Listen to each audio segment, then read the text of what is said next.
നമ്മുടെ Juan Pedro ബനാലി north ഈസ്റ്റിനെതിരായിട്ടുള്ള match നമുക്കറിയാം. ആ ഒരു മാച്ച് നമ്മൾ സമനിലയാണ് പിടിച്ചത്. ഒരുപക്ഷെ നമുക്ക് കാർഡ് കിട്ടിയില്ലായിരുന്നു, ചിലപ്പോൾ നമ്മൾ വിജയിച്ചെന്ന് വരാം. സോ ഈ ഒരു മാച്ച് തുടങ്ങുന്നതിന് മുമ്പ് യുവാൻ പെഡ്രോ ബനാലി പറഞ്ഞ വളരെ പ്രധാനപ്പെട്ട ഒരു കാര്യമുണ്ട്. അത് നമ്മുടെ വീഡിയോയിൽ നമ്മൾ കവർ ചെയ്തില്ല. സോ എന്തായാലും ഇപ്പോൾ അത് കവർ ചെയ്യാമെന്ന് വെച്ചിരിക്കുകയാണ്. സോ അതെന്താണെന്ന് പറയാം. അതിന് മുമ്പ് നിങ്ങൾ ലൈക്ക് എന്ന് പറയുന്നത് വളരെയധികം ഇമ്പോർട്ടൻ്റ് ആണ്. 200 ഈ ഒരു വീഡിയോയുടെ ലൈക്കിന് ടാർഗറ്റ്. സോ എല്ലാവരും ആ ഒരു ടാർഗറ്റിലേക്ക് എത്തിക്കുക. ഇത് 2-3 ദിവസം മുമ്പ് നടന്നൊരു സംഭവമാണ്, അല്ലെങ്കിൽ മുമ്പ് പറഞ്ഞൊരു കാര്യമാണ്. സോ അതാണ് ഇപ്പോൾ പറയുന്നത്. നമുക്ക് ഇന്ന് ചെയ്യാനധികം കണ്ടൻറ് ഇല്ലാത്തതുകൊണ്ടാണ് ഈ ഒരു വീഡിയോ ഇപ്പോൾ ചെയ്യുന്നത്. സോ എന്തായാലും അന്ന് യുവാൻ പെഡ്രോ ബനാലി പറഞ്ഞ കാര്യമെന്ന് പറയുന്നത്, അതായത് പഴയൊരു കേരള ബ്ലാസ്റ്റേഴ്സ് അല്ല ഇത്. ഇപ്പോൾ കുറച്ച് പുതിയ കോച്ചുമാർ വന്നു. അവരുടെ ടാക്ടിക്സും അവരുടെ കളിശൈലി എന്ന് പറയുന്നത് ഭയങ്കര ഇൻട്രസ്റ്റിംഗ് ആണ്.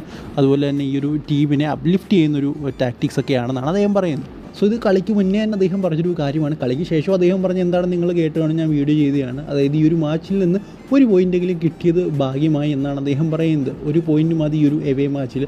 കേരള ബ്ലാസ്റ്റേഴ്സ് വളരെ ടഫ് ടീമാണെന്ന് അദ്ദേഹം പറഞ്ഞിരിക്കുന്നത്. അതായത് 10 പേരെ വെച്ച് ചുരുങ്ങിയ ഒരു ടീമിനെയാണ് അദ്ദേഹം ടഫ് ടീം എന്ന് പറഞ്ഞത്. സോ നിങ്ങളൊന്ന് ആലോചിക്കുക, എത്രത്തോളം ഭയപ്പെട്ടിരുന്നു കേരള ബ്ലാസ്റ്റേഴ്സ് അദ്ദേഹം നേരിടാനെന്ന്. കാരണം ആ ഒരു ഫോമില്ല, 2 കളി അടുപ്പിച്ച് ജയിച്ചിരിക്കുന്നൊരു ഫോമാണ്, ഒരു ഡിഫറെൻറ്റ് കളിശൈലിയൊക്കെയാണ്. സോ എന്തായാലും ഇതിനെക്കുറിച്ചുള്ള നിങ്ങളുടെ അഭിപ്രായം കമൻറ്റ് ബോക്സിൽ പറയുക. അടുത്ത വീഡിയോയിൽ കാണുന്നവരെ ഗുഡ് ബൈ.